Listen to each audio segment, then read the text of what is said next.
Hi guys, today's video is about a Ukrainian camera. I have several cameras that I bought that were made in the Ukraine, in Kiev, in the Arsenal factory, and I thought now would be a good time to review some of those. This particular one is a Kiev 6C. This has normal English-like lettering on it, but depending on where you bought it, it would be Cyrillic lettering on the title of it. This cost me $135. Their value on eBay right now is about $200, including shipping. There's lots of them available, although they come from the Ukraine, and if you ordered one today, it would be difficult, if not impossible, to get it. Hopefully, in the future, that will be available again. This one's in pretty good condition. The lens aperture blades are a little sticky, and I've cleaned them once and I should clean them again. This is, I wanted to get a really nice big single lens reflex style 2 1/4 by 2 1/4 film camera, and that's just what this is. It's big, it's huge, it's heavy, it's noisy, and it's left-handed, which is kind of unique. So when you advance the shutter, and right now it's on 250th of a second. That's the shutter release right there, and it makes a big loud clank. These were made from 1971 to 1974. The lens mount is a copy of the Pentagon 6 mount, and these are really strange because this lens, I have 2 of these lenses like this, and one will mount here and one won't. It depends on, they can be modified. This particular one has this little ring on the front, which you just turn about 1/8 of a turn, and you just pull the lens out. On the lens itself, there is a bayonet mount, which is not used. There's an extra ring adapted to the top to make it work without a lens, without the bayonet function, just by setting it in and turning this ring to lock it in.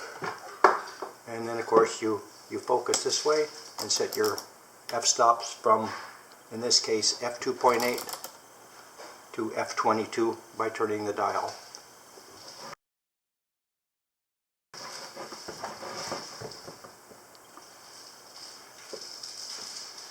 This also has, you can remove the pentaprism head and put waist level finders on it. You'll see several for sale with waist level finders, and typically they go for $50 or $70 cheaper than if you get the pentaprism head with the light meter inside. The light meter uses a different system called Ghost, or they have a Cyrillic lettering for it that looks like ROCT.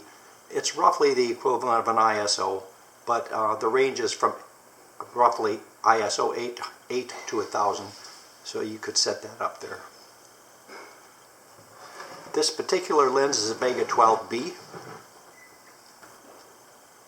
It's a 90mm, and these are known to have fantastic bokeh, or bokeh, depending on how you want to pronounce it. So these lenses can be adapted to fit on regular cameras, of course. You can get adapters for all of these to put them on your new DSLR if you would so choose. So let's take a look at the front of the camera.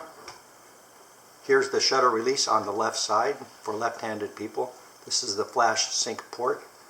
This little lever here is the depth of field preview lever, and you have to push really, really hard on it to make the depth of field preview function.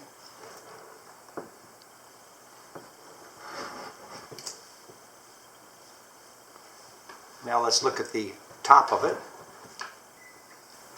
This is where you set the shutter speed, and like a lot of old cameras, and especially this one, in the instructions it will warn you, do not set the shutter speed unless you've already cocked or charged the shutter. So you want to cock it first so that the springs are all tensioned up. Then you can dial it to wherever you want. Here's 1/1000th of a second. Talk about shutter shake. And here's 1/2 a second. Not bad. And here's the B setting. Again, always cock it before you set the shutter speed. That's true on a lot of cameras. If you don't do that, you can actually damage the shutter, which is the biggest problem when you buy these used from somebody. If they've been in an antique store or something like that, people have probably played with it and tried to set the shutter and didn't know that you have to cock it first. So this is the light meter assembly.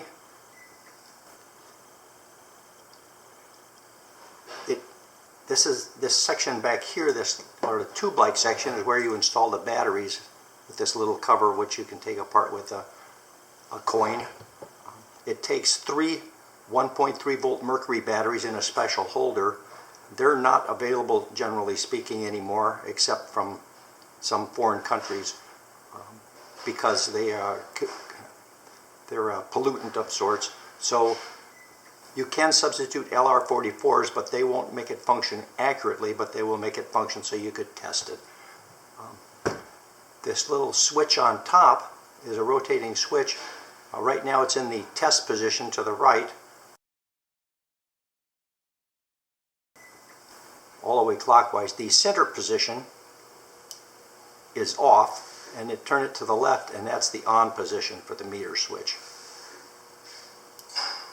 This is the film speed dial. You can turn the inner ring with this knob here. I have it set to 250th right now, ASA. The knock value, or the rock value, which is the equivalent to ASA.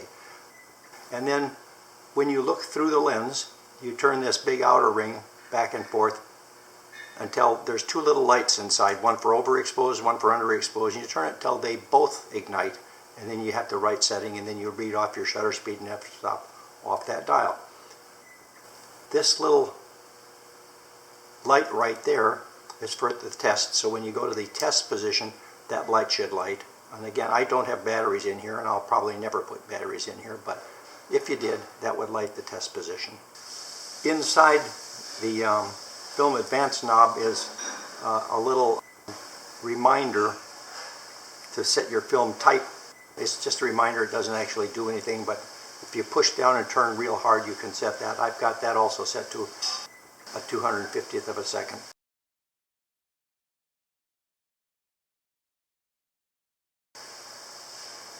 And this little button is the film type selector knob. So this can take 120 or 220 roll film. And of course 220 would be,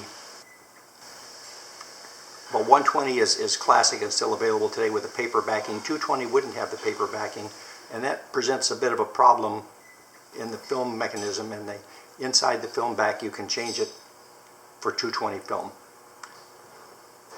You can remove this pentaprism binder with these 2 buttons, one here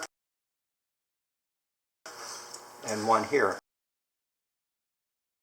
The one on this side has a red indicator knob. That's the lock position when it's turned up, but when you make the 2 red dots match, then you can push those 2 buttons in and remove the pentaprism binder. These viewing screens are interchangeable. There were several available when they were new. It'd probably be hard to get one now. So to put it back on, you just put those 2 buttons, it snaps right in, and again you would turn this back to the lock position. Now if you push these buttons, it won't move on the right side because it's locked, so it gets awkward. It actually fits a little loosey-goosey, but you know, it is what it is. Here's the camera back. To open it, you pull back on this little knob a little bit and it snaps open. This knob is kind of tricky. So now we have a take-up spool and a receiving and the feeder spool. And the back can slide side to side depending on whether you see right now it's set for 120 roll film. You can press it down and move it to the side.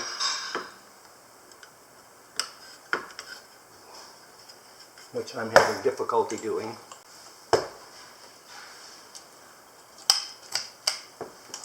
There we go. So now I have it set for 220 roll film.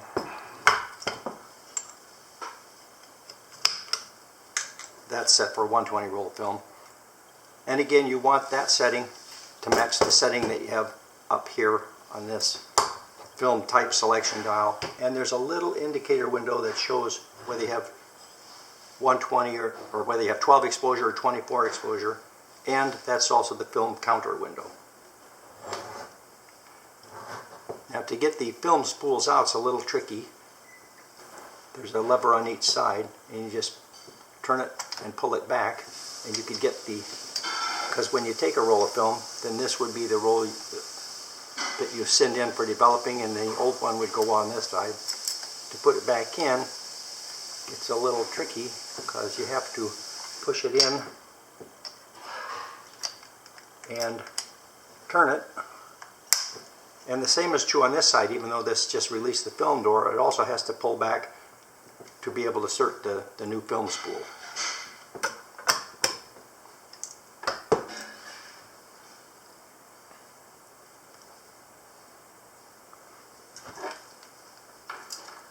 So that's it. The Ukrainian Kiev 6C, made in Kiev in the Arsenal factory. It's a fine little 2 1/4 by 2 1/4 single lens reflex. Like a lot of single lens reflexes of the old era, when you cock the shutter, the viewfinder is open. When you take a picture, it goes completely black until you cock it again. So like right now, you wouldn't be able to look through the viewfinder. It'll be a plain black screen. If I advance it, then you'll see again. Thank you for watching, and I hope you enjoyed the video.